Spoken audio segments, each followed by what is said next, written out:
دیکھ لیں تو غم کبھی ختم نہیں ہو سکتا۔ صحیح بخاری میں جو قتل حمزہ والا چیپٹر ہے نا، اس میں آپ دیکھیں واشی نے قتل کیا سیدنا حمزہ کو، اور نبی صلی اللہ علیہ وآلہ وسلم نے بلا کے پوچھا واشی کہ یا رسول اللہ قاتل حمزہ یا رسول اللہ، فرمایا تو ایسا کر سکتا ہے کہ مجھے اپنی شکل نہ دکھائے؟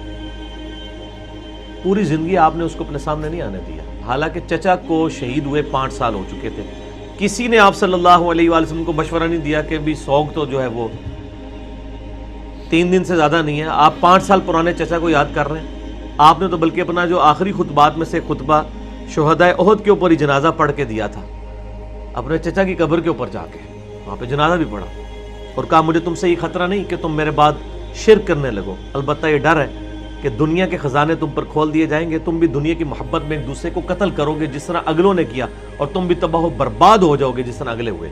یہ بخاری مسلم دونوں میں حدیث موجود ہے۔ امام حسن علیہ السلام کا قاتل کون، اس میں نے یہ حدیث اور اس پہ اہل حدیث علماء کے کامنٹس بھی پڑھ کے سنائے تھے، کیونکہ اس وقت پریکٹیکلی ناسبیت کا جھنڈا جو ہے وہ بعض اہل حدیث علماء نے اٹھایا ہوا ہے۔ تو غم حسین تو ختم نہیں ہو سکتا، جیسا کہ غم حمزہ ابن عبد المطلب ختم نہیں ہوا، آپ کو رہا۔ اور غم حسین تو ایسا غم ہے جو آپ کی زندگی میں بھی آپ کو تھا اور وفات کے بعد زندگی میں مسند احمد میں حدیث موجود ہے۔ میں نے اپنے یہ ریسرچ پیپر جو ہے کربلا والا، اس کے اندر وہ ڈالی ہوئی ہے کہ مولا علی علیہ السلام کہتے ہیں میں نبی صلی اللہ علیہ وآلہ وسلم کے پاس آیا، آپ نے حضرت حسین کو گود میں اٹھایا ہوا ہے، زاروں کے تار رو رہے ہیں۔ میں نے پوچھا یا رسول اللہ میرے ماں باپ آپ پہ قربان، آپ کو کس نے غمناک کیا؟ فرمایا ابھی جبرائیل علیہ السلام میرے پاس آئے تھے اور انہوں نے مجھے خبر دی کہ آپ اس بچے سے اتنا پیار کر رہے ہیں اور آپ کی امت اس کو فرات کے کنارے شہید کر رہی ہے۔ اور پھر جبرائیل علیہ السلام نے یوں ہاتھ مار کے مجھے کربلا کی سرخ مٹی بھی دکھائی، تو اس کی وجہ سے میں پھر غمگین ہو گیا۔ اس طریقے سے مسند احمد میں موجود ہے حدیث کہ مولا علی علیہ السلام جب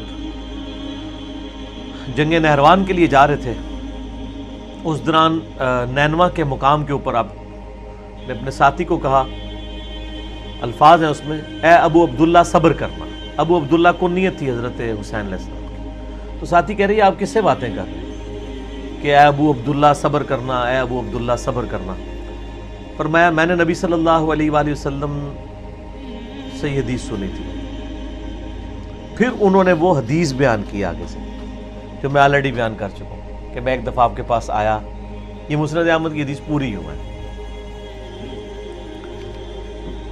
وفات یعنی کہ بعد کیا 50 سال کے بعد جب واقعہ کربلا ہوا ہے 10 محرم 61 ہجری کے اندر، وہاں پہ آپ دیکھیں کہ ابن عباس کہتے ہیں، مسند احمد میں یہ موجود ہے اور تواتر کے ساتھ ابن عباس کے شاگردوں نے اس خواب کو نقل کیا۔ شیخ زبیر لزئی صاحب، شیخ شعیب ارنوت دونوں اس حدیث کو صحیح کہتے ہیں کہ ابن عباس نے خواب دیکھا کہ دوپہر کا وقت ہے، نبی صلی اللہ علیہ وآلہ وسلم کے بال بکھرے ہوئے ہیں، پراندہ حالت ہے، جسم کے اوپر ڈسٹ وغیرہ لگی ہوئی ہے اور ہاتھ میں خون کی ایک شیشی ہے۔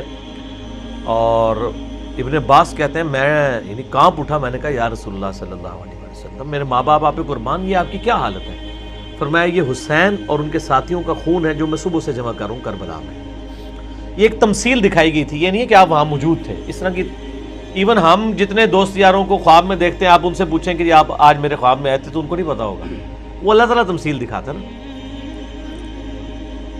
تو وہ کہتے ہیں میں اس وقت اٹھا، وہ دن اور تاریخ میں نے نوٹ کر لی، بعد میں پتا چلا اسی دن 10 محرم الحرام 61 ہجری میں حسین ابن علی کو ان کے ساتھیوں کے سمیت 72 کے قریب وہ بنتے ہیں ٹوٹل، شہید کر دیا گیا، جن میں سے 18 اہل بیت تھے اور باقی دوسرے لوگ۔ تو یہ غم حسین تو جاری ہے جی۔ اب یہ حدیث آپ دیکھ لیں تو نبی علیہ السلام کی وفات کے 50 سال کے بعد ہے، اور آپ کو میں بتاؤں یہ وہ حدیث ہے جس کو نقل کر کے ایون اسماعیل دہلوی، جس کو دیوبند اور اہل حدیث دونوں اپنا بزرگ مانتے ہیں، انہوں نے جو ان کی کتاب اپنی وہ تذکیر الاخوان ما تقویت الایمان، یہ دونوں اکٹھی چھپی ہوئی ہیں، ہمارے پاس موجود ہیں۔ اس میں انہوں نے یہ حدیث لکھ کے کہا کہ اس بات سے پتہ چلا کہ نبی علیہ السلام اپنی وفات کے بعد بھی غمگین ہے، اور اس پوری کتاب میں اسماعیل دہلوی لفظ ہی لکھتا ہے یزید پلید، یہ تو سعودیہ ایران کی ٹسل کی وجہ سے آج اہل حدیث کسی اور طرف چل پڑے ہیں. اسماعیل دہلوی صاحب تو لفظ ہی استعمال کرتے ہیں یزید پلید، یزید پلید. پلید کے بغیر تو وہ بات ہی نہیں کرتے. اسی کتاب کے اندر تقویۃ الایمان تو ان کے سلیبس میں پڑھائی جا رہی ہے نا، وہ کٹھی چھپی ہوئی ہے، تقویۃ الایمان اور تذکیر الاخوان. تو یہ مطلب ان لوگوں نے خام خواہ اس کو. باقی یہ جو کچھ آج کل تماشا ہو رہا ہے نا، اور وہ کلپ چڑھائے جا رہے ہیں کہ جی وہ جی 10 محرم کو ضرور شادی کریں، یہ کریں وہ کریں. ان کے لیے تو میں الزامی جواب پھکی کے طور پہ پہلے بھی بات کی، میں دوبارہ کرتا ہوں. ان کو کہیں کہ آپ اپنے لوگوں کو یہ بھی ترغیب دلائیں کہ 22 رجب کو بھی آپ شادی کریں. تو کہیں گے نہیں 22 رجب کے کنڈے نہیں ان کو ہضم ہو رہے. ہمارے نزدیک تو یہ سب کچھ ہی غلط ہے، لیکن ادھر یہ کیا کہتے ہیں کہ حضرت معاویہ رضی اللہ تعالیٰ عنہ کا یوم وفات ہے اور یہ خوشی منا رہے ہیں شیعہ. تو سر اگر شیعہ خوشی منا لیتے ہیں حضرت معاویہ کے وفات کے اوپر تو آپ کو کیا مسئلہ ہے؟ آپ کو تو نہ محرم سے کوئی لینا دینا ہے نہ آپ کو رجب سے. آپ تو ان دونوں کو بدعت ہی سمجھتے ہیں. منانے دیں ان کو، آپ کیا کہہ لیتے ہیں؟ اور یہاں پہ یہ کہہ رہے ہیں آپ 10 محرم کو خوشی کی ایکٹیویٹیز کریں، تو سر پھر آپ یہ بھی کہیں کہ 22 رجب کو بھی کریں.